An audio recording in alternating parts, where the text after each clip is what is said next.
Let's just see. Hello, Michael. That's good. Now, say your name, please, and your birth information if you share it.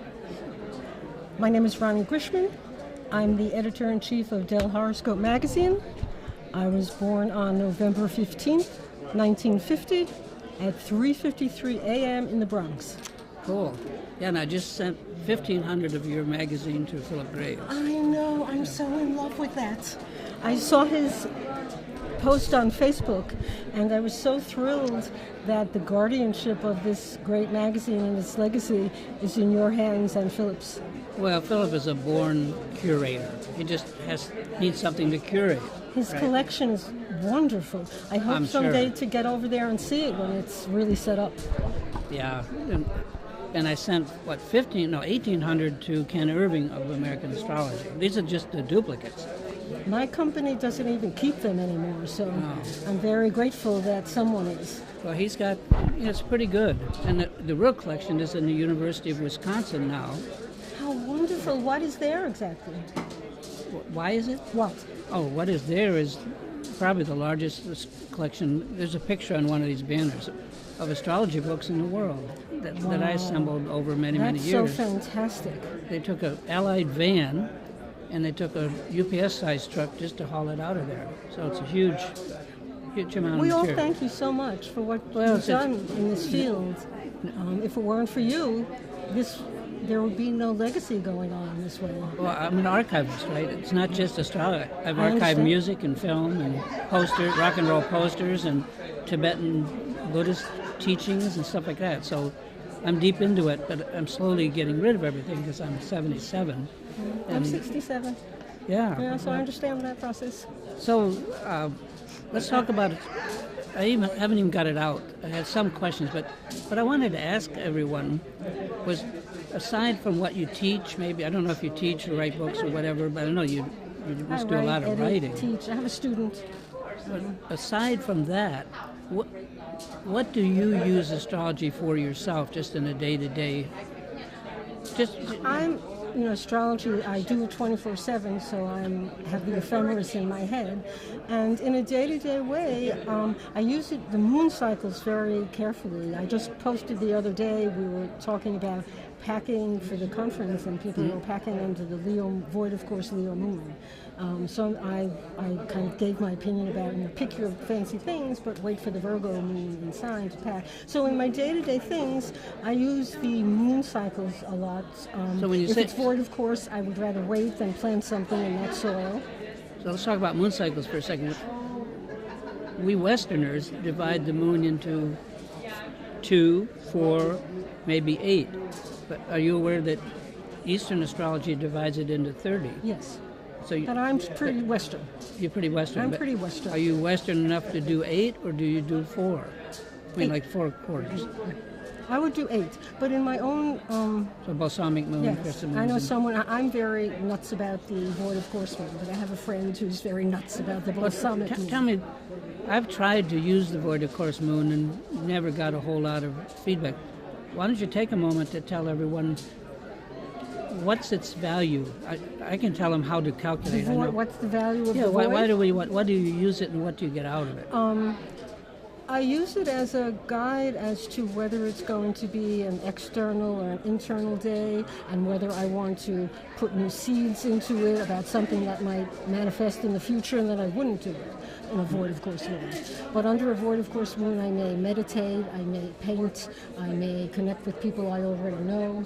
I wouldn't start something new or something that I wanted to see grow. So I track the void of course moon that way.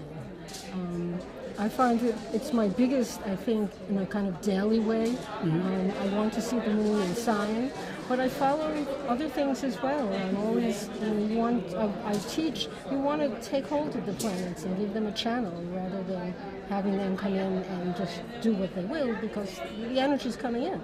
So it's what I call go to meet your maker. Right, so you try to intentionally create a path for the energy to come in. So when I have a good Venus, I'll work with that and do either contacts or clothing or something that connects with that Venus. If it's a bad day, I won't. So I think the planets, certainly the faster moving planets are real trackers of what you can do that day. You can do anything any day, but what you might want to move forward with that day, and when you might want to stay with what you've already started and not kind of make new Now, are we still advances. talking about the void of course moon? Or I something moved, else? I changed a little bit from that, but that would work for the void of course moon. I would not put anything. When we were, just as this specific example, when we were all packing, a lot of people packed under the void of course Leo moon, and they packed dresses, and they packed all their gold jewelry, and they forgot the charger, and they forgot, Right. when the Virgo moon came, colors changed. People put away the gold, and they took out black and white, and they made more refined selections, and they edited in a more discerning way. So a lot of things changed just from that moon in how we pack. So I think in a sense we cycle that energy in a small, subtle way. Obviously, you're going to have dinner, you're going to see your family, you're not going to stop living. Right. I don't think you should under Mercury retrograde either. But I think the void of course moon is lovely for what's been started and what you can do without spreading roots into the future. So what I'm getting from this, if I'm getting it clearly, is that you believe very much in invoking these, opening these channels instead of just monitoring them. Is I'm that what I'm always getting? invoking. You can't just, Say more about that, 'cause I after think you've that's studied for so long, anyone, right. you have to, one of the benefits of studying is to invoke them rather than just be a passenger. So I'm always trying to call in the right energies of the day, even if it's a bad energy, in ways that I can possibly use it and create a channel for it to come into my life. One of the things I always teach first to people when they come to me in crisis or in the office whenever someone's upset, this energy is happening. It might go this way or that way, but you want to give it a purpose in your life so that it doesn't choose it on its own. When I had Pluto come into my Mercury at 0 Sag many years ago, it was going to be there for 3 months and make a station and then come back. And I said, what am I going to do with this? I don't want it to do to me. And so I did a summer-long past life intensive with it. And so I gave the energy someplace to go. I intended it for good. I also meditate. What kind of meditation do you do? I'm doing TM these days. Okay. I've done mindful, and I do like breath meditation because I feel the breath is the closest thing we get to interacting with the universe and everyone in it. So but I am doing TM now. But I'm also a Reiki master, so I'm doing some Reiki meditations as well. I don't know much about that, but say a few words about what is Reiki meditation. What is it? It's something I and a couple of Reiki people have kind of created on our own. Reiki has symbols, 3 symbols that you heal with, that you're initiated into. Matter of fact, there's one right here. That's the Choku Rei. Oh, yeah, That's beautiful. the universal. Yeah, I love this. And when I meditate, I start with TM, but I often, since I'm going to do Reiki on myself after that, I move into a meditation of the Reiki symbols. But you mentioned before that there's meditation like TM that's more relaxing kind of thing.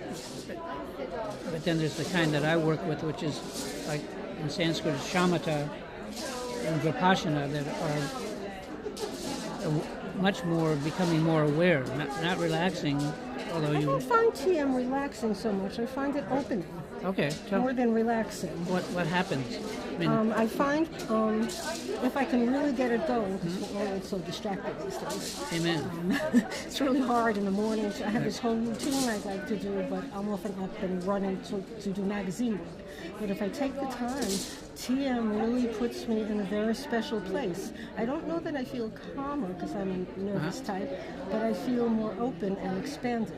Now, some of that may come from, I did a lot of work at the Monroe Institute in Virginia, in, Robert Monroe, who did the out-of-body experiences a long time ago. He had an institute in Virginia that does consciousness-altering kinds of meditations. So I often move from TM into those states as well. So it's kind of a fluid process of going from TM, which I feel opens me, and the focus states from the Monroe Institute that expands, and then the Reiki meditation empowers the charges. Because when you're in that state and then start meditating on this Reiki symbol, it's very, it's a real charge. So I go from opening to expansive to charged. Huh.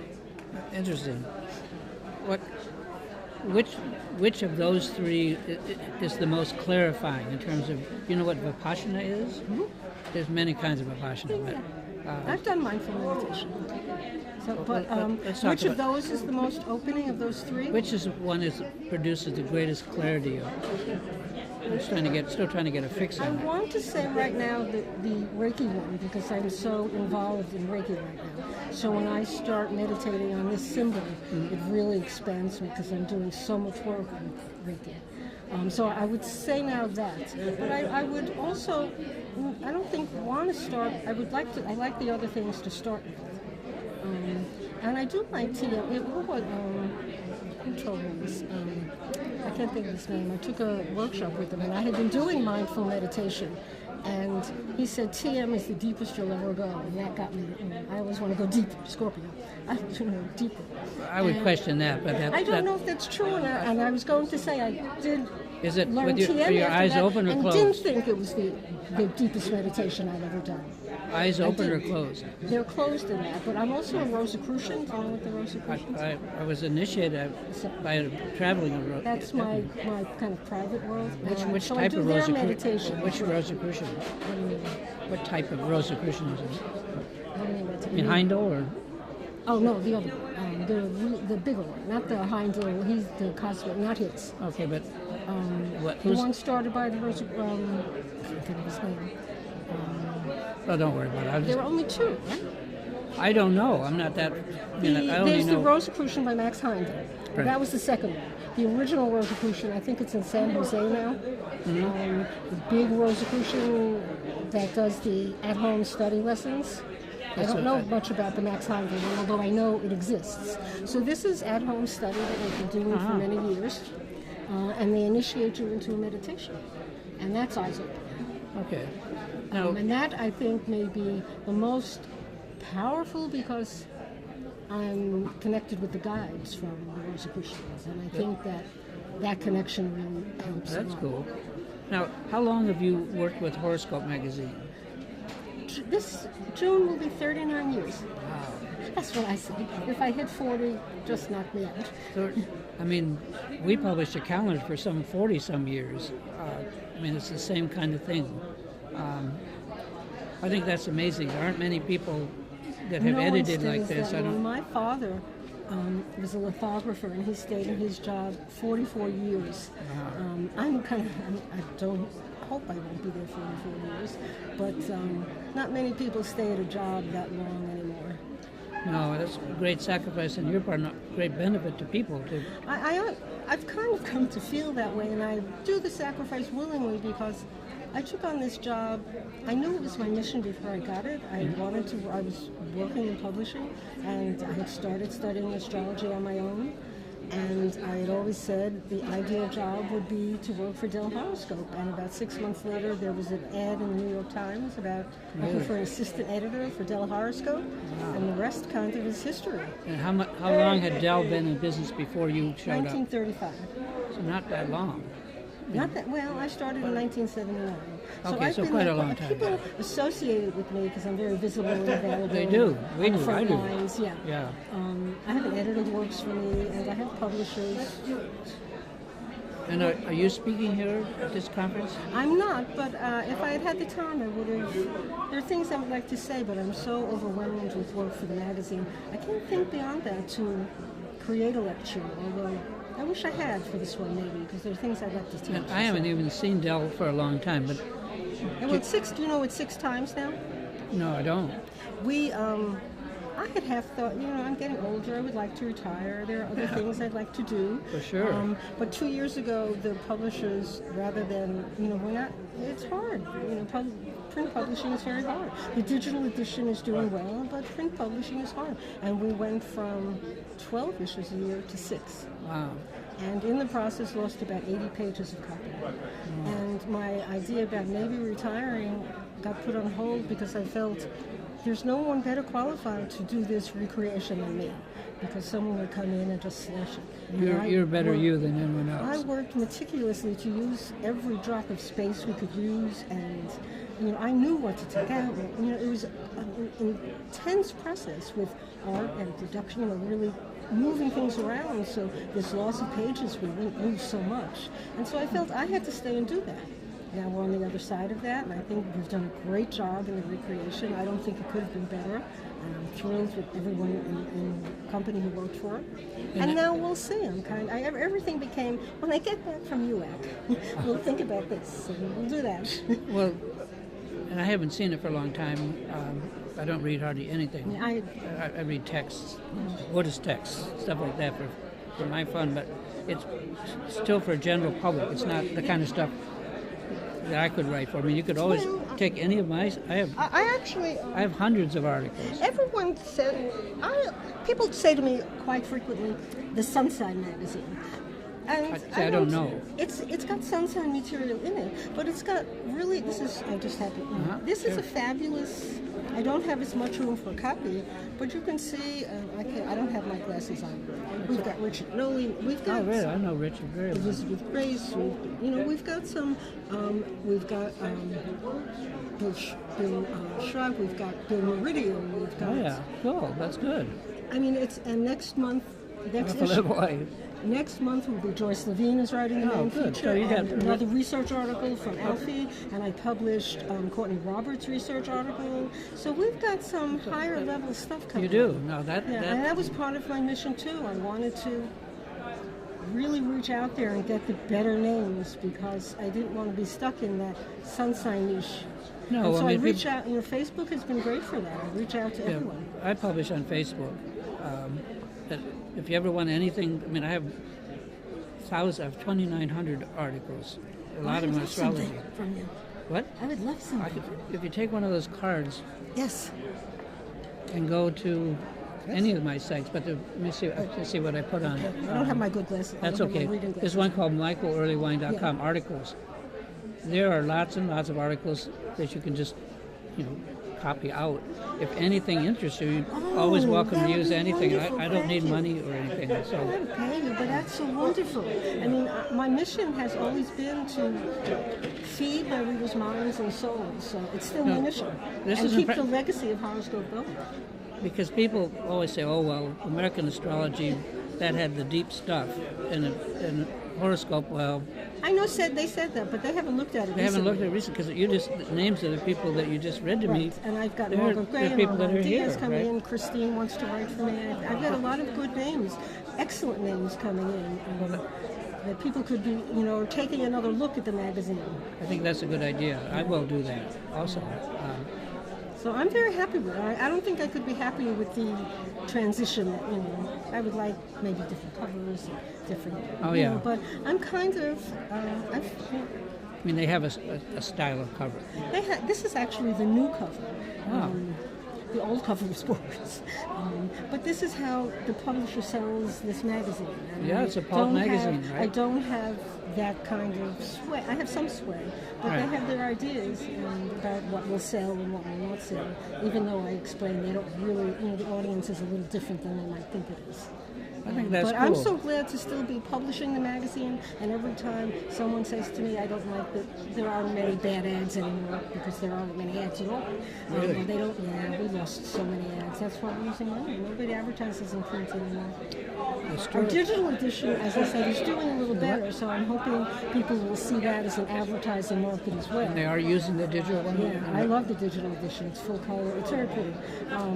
But I always say, whatever they do with the cover, whatever ads, whatever paper, let's just read the magazine and be happy that there's good stuff in it. That's and great. If we have to get past the cover or the print or whatever, let's do that, because this is a magazine with a great legacy in the world of publishing and astrology, and let's keep this going. So my job is to just keep stuffing it with good material. That's wonderful. Is there anything you would like to talk to me about, or questions you have to ask? Otherwise, I think we have some good material. I don't want to say a question, but I would ask a question of you, what you think your legacy. I would ask you a question. What your legacy is? Okay. In this field, we all know it, but what do you think it is? In what sense? I mean, what do I think my legacy is? I mean, what do you think?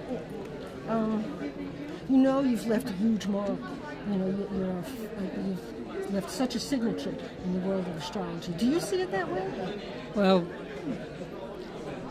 the way I see it, I can say a couple of stories that when I first started, I think that once we figured out how many customers we had over the years, it was like 30,000, which is a lot of astrologers or people interested in astrology.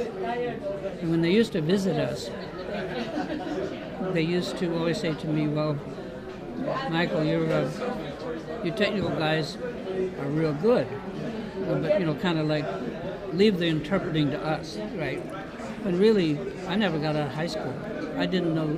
I had to take Algebra 1 3 times in order that I had to do all of that to program astrology, not because I was technical, because I'm more like a mystic than I am a technician, but because I wanted to be able to do things that I couldn't do on pencil and paper. And so it used to hurt my feelings a little bit that they weren't thinking of me as an astrologer, they're thinking of me as this technical guy that's enabling I got that a lot, that I was an editor, not an astrologer. You what? I used to get that a lot, that I was an editor, not an astrologer. Right, exactly. But now I'm seen as both, but it takes a while. Yeah, it does. No. Oh, no. So if you say, what is my legacy in astrology? Was in anything. Well, the legacy would be... in music, in soul, in spirit. Well, when I was young, I hitchhiked, traveled with Bob Dylan. I opened for Cream. Oh, I love that. Iggy Pop was my drummer and all that kind of stuff. So I have a whole musical background. And I studied, I guess, my legacy to myself, not just for other people, was that while everyone was listening to music, I was listening to black music, and particularly to country and electrified blues musicians. And I went and met them all, and I interviewed scores of them and videoed scores of them, spent evenings with them. I never had a grandfather on either side. So these black men were the only wisdom I'd ever encountered, although until I met the Tibetans. Tibetans were all the same kind of wisdom, but they didn't drink or anything like that. They didn't have hard times. So my legacy to myself was those years were pivotal for me to understand the nature of suffering, of just the life that we're living. But as far as my legacy to other people, I think they're all music guide. When I left... Your daughter's a musician. Oh, she's a tremendous musician. I think I had 150 full-time people and 500 freelance writers. Wow. That's a lot. Yes. And we put together every recording that we knew of from 10-inch records on up. And then I did the same thing with with movies. One of the 2 largest movie databases, the other's IMDb, in the world.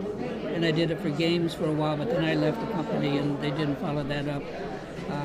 But rock and roll posters, I've donated the largest collection of poster data, concert posters, to the University of Michigan Bentley Historical Library, and also to open a new place in San Francisco on Haight Street that's dedicated to the art of the posters in the 60s and 70s and stuff, which is very special art that most people think, oh, well, that's just a poster. But no, it's representing... I'm an old hippie, right? Basically.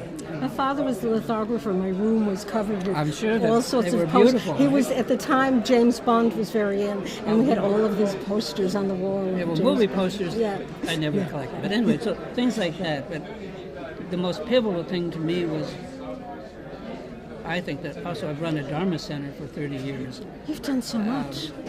Working with the Tibetans, learning meditation, doing all the very difficult things that you have to do what they do. Tibetan Buddhism is tough.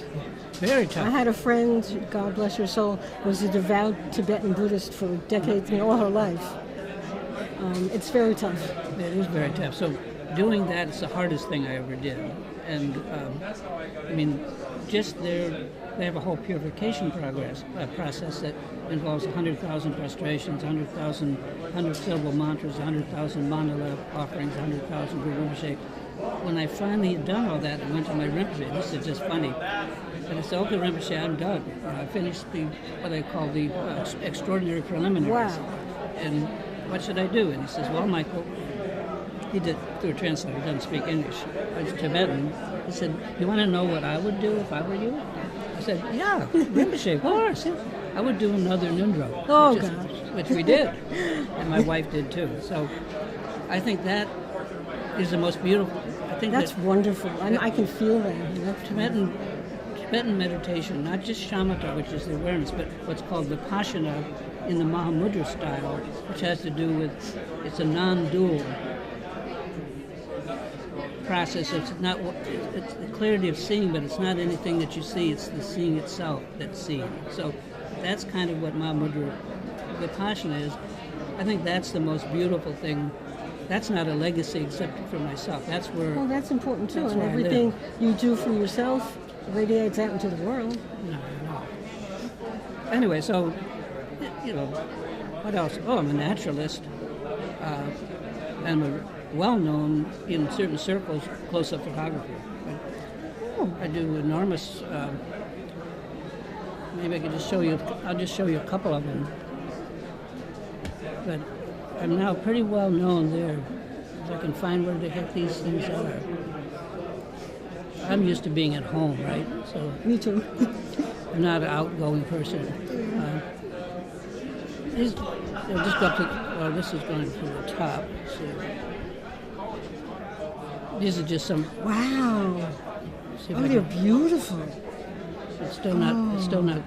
It still hasn't resolved. Oh, lovely. Yeah, this is the kind of It stuff. captures so much. So I have hundreds of thousands of these. So What will you do with them? Are they archived? nothing. I've never printed one out. I just look at them and share them with. I have like 7,500 people on Facebook following or friends. But this is the kind of stuff I do. Oh, that's It's wonderful. highly technical. Yes, I can see. Yeah. I have hundreds of lenses, and I know But you capture. That's what you need to capture that so well. exactly. So anyway, but I've gone through tons of it. That's what I do for fun, and I just put in a 100-foot garden of all ornamentals. And I do a lot of babysitting. I see that online. I love that. Yeah, I And don't blame you. I did first. It was like, gee, I'm giving up all my time when I should be doing this kind of stuff. But that's important too, then. It's important, but I these mean, that little little ones, stuff, the people, the babies are the babies. just. Because what you do with them now. And I never had a grandfather, so I'm trying to be a grandfather, and it's fun. You look like they're having fun and always making food. Maybe not here, online I am sure. I don't even go to the grocery. I mean, I go, but I have to think about it if I really want to go. Because I'm happy. My wife loves to travel. I'm content, more content the older I am now. And I did recently move 5 years ago. And I'm very content being home. Well, yeah, me too. Of course, I've got Pluto on my IC now. And a number of things, my moon's in the fourth. I have a lower hemisphere chart. So, and with these things moving, Pluto's my ruler, and with these things moving into my fourth, I'm renovating a little bit, and I'm very content there. I find deep peace there. Are you open to looking at your chart a second? My chart? Yeah. Depends what you tell me. No, I'm I not know what my necessarily chart going to looks. tell you anything. I'll just show you. Oh. I don't have my reading. Let's see. And I don't like laptops much. It's because I haven't learned to use them. Pinstripes? And if you don't have time, it's cool have too. time. So what's your birth date?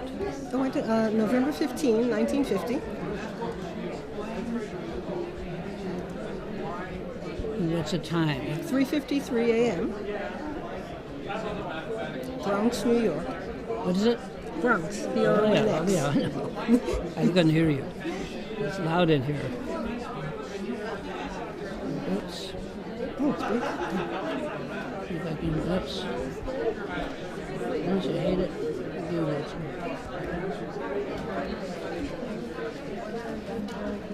Now, see if I can just get it. I just want to look at. Let's go set up. Oops, I don't know why they do that. Okay, so this is. Let's make sure. November No, 15th. that's not right. Something's What's the date? November 15, 1950, November 15, 1950. 3:53 a.m. Oh, we got Yeah, that should be. If you want, I think you should want be to look at this. 18 one. Libra rising. Oh, I'm not even looking at it rising. Yeah, there's Okay, eight. there you go. But that's not what I look at. Oh, what were you looking at? I don't know. First of all, I can't. I have my reading glasses on, so I just saw that. okay, so this Yeah. is just the basic natal chart, Oh, okay. which I I see call it. a chart of your Got it. karma, basically. Yeah. Your I've situation. seen that. Yeah. But I'm a specialist in helioastrology, and see, you have a very different. I just want to say to you, if you really want to study, it's what I call the Dharma chart, the tribe that we belong to underneath our persona, the kind of person we are, the archetype, is shown by the helio. Because remember that the geochart is just a snapshot of the solar system. But wouldn't we, if we're taking pictures, wouldn't we like to know what the solar system is in itself? So that's what this is. So here you have like, really great T-square, 22, 23, 18, with Pluto as the focus. So that Pluto probably was really important to you. And these green lines are all sextiles and triangles and stuff like that. So, but what's most remarkable about this chart is the even spacing. This means to me that you're a very, very stable person inside. It's just, I'm going to look at that. That's what keeps me going. See here, I don't include the node as a planet. Here's a great big space, which gives you a lot of drive. We try to fill in the empty Empty space. space, of course. But it also can also just drive us just against a wall, because we'll drive whether we are going I'm always anywhere. against the wall, but fortunately I'm stable inside. Well, that's what I'm saying. You might want to study this, because this is very unusual. It's more than just a pentagram. It's pretty darn stable. And I've looked at many tens of thousands of these. This is about as nice as it gets in terms of stability. So you must be a very stable person inside. Inside. It's the only. My life's been very difficult, so the only way I've gotten through is that inner stability, and I feed that as much as I can. And I have the same thing, but Jim, let me just show you what I've got. That's my helio. So the space that I have is big, but it's very stable, because the trine is the most effective way not to put a square. In my personal chart, I have. Well, you would like this. I've Neptune node, Mercury heaven, all in the same degree. Look at that. And nothing on this little side. Wow. I'm all Western, all.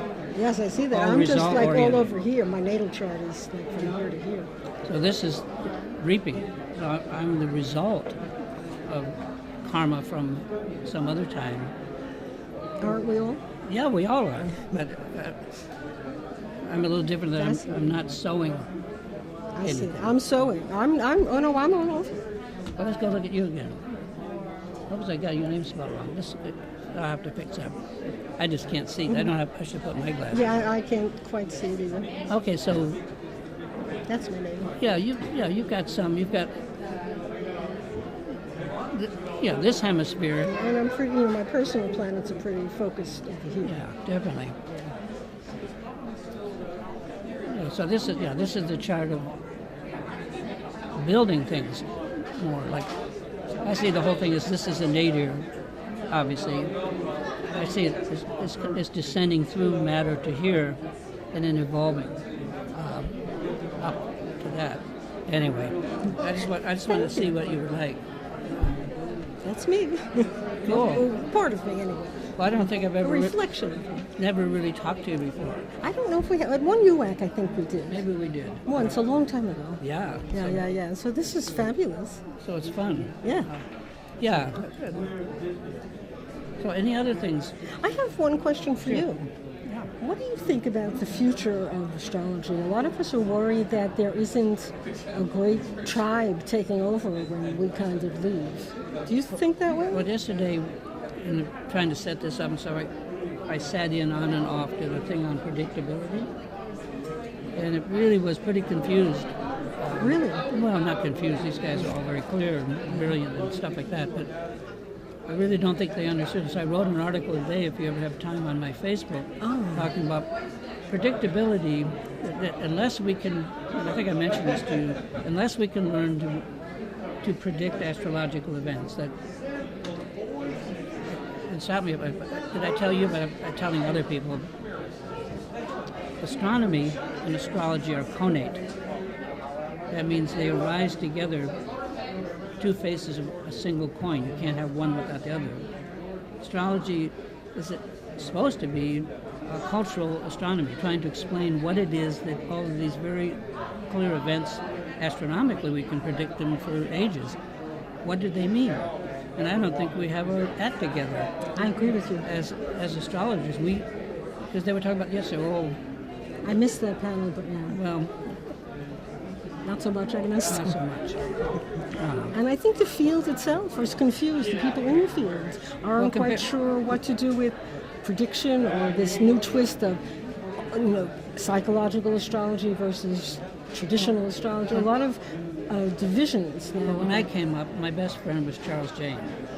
He and I were just best buddies. In fact, he died just the day before he was going to fly out to celebrate his birthday. He would come out to my place, I'd go to his place.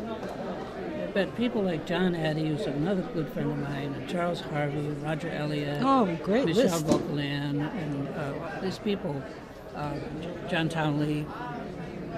I don't see that right now. I see I see a lot of classicists, a lot of people going in and learning languages and stuff, which I think is great.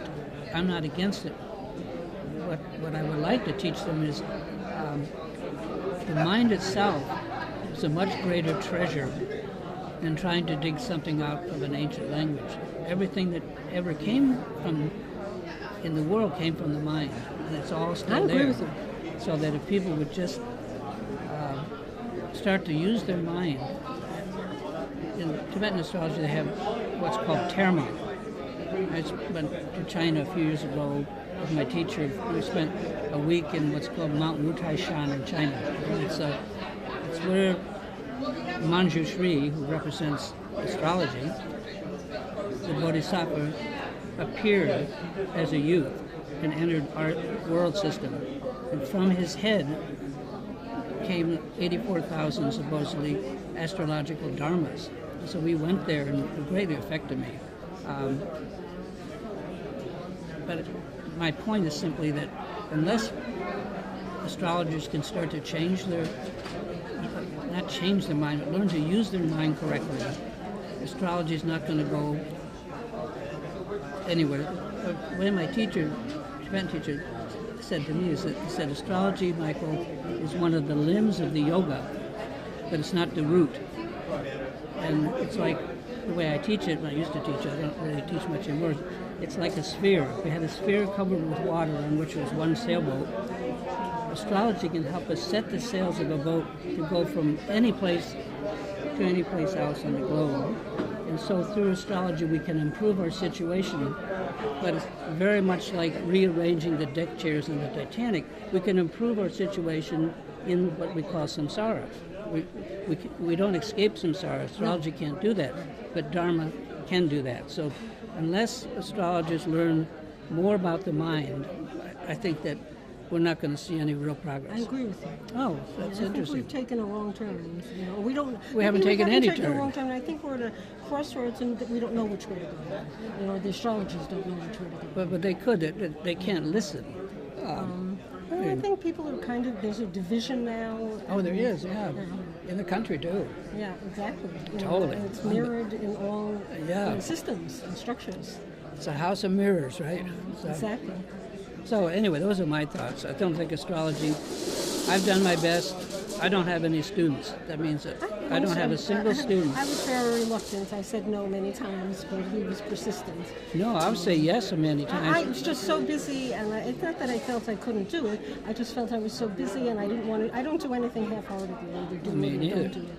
And he's just so wonderful and persistent. I took it, I do it, and I'm loving it. But I do wonder also about the internet and how that's impacting our future, because internet astrologers and people who are learning on the internet or trying to learn on the internet. It's like the gold rush, and you don't really know who's good or who's not. I took back. I didn't have time for clients either. I recently took back in the past couple of years 4 clients that I'd had decades ago. And one called me in horror that she was having a very difficult transit, and she'd gone online to some pretty popular astrologer who I know, who's not just an internet astrologer, but also that. Right. And she said some horrible things to her about. But doesn't this always happen? I worry so much that people coming up will think this is what astrology is, what they see on Facebook and the internet. And that concerns me a lot. You're right. I mean, I was part of helping the internet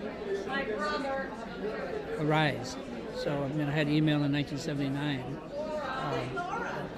But it is being used. But I think that what we're seeing is a change. I don't think it's a bad change. I just think it's another change. Right, and maybe we haven't found our footing in it yet. But I don't think we will. Because it's expanding in ways we can't see. Well, we'd have to be pretty flexible. I don't think we're that flexible as a group. I'm not. You know, my kids don't want to talk on the phone anymore. I have to text. Right. Someone called me the other day. Like, what? A phone call? No one calls anymore. Everyone texts and emails and all these memes about, must you call? Can't you text instead? Right. What's wrong with you? It's a different world now. So that's why I'm here is only to see what is going on and to talk to people like you, of course. But I think of you as like myself. So I'm going to be talking to some of these younger people. I always do that. I go up. That's why I wear this, so that people will stop me and talk. I want to hear about the readers and the younger people, the audience, not the astrology so much, but the audience. You know, who's here to learn? What do you know? You know, I really want to connect with people. That's where I come here. My company doesn't even pay for this myself. They don't even support my coming here. Oh yeah, I'll deduct that. So I come here really on my own time and my own spirit to want to be part of this group. Well, me too. I mean, the Cochrans gave me the booth because it's nice to have me here, but you know, I'm paying for everything. And I don't care. I don't care either. No, this is my life. I'm an astrologer, for Christ's sake. This is where I want to be. I know, but I don't really feel so much a part of everyone, but I am a part of it. Of course you are. Well, I am, because I did. Of course you are. Your name is, of course you're a part of it. Well, but they're technical. I think we may just say, hey. Who's here? I got to say Right. Maggie. Hi. I'll let you. You can, I will let you go. Go ahead. Thanks.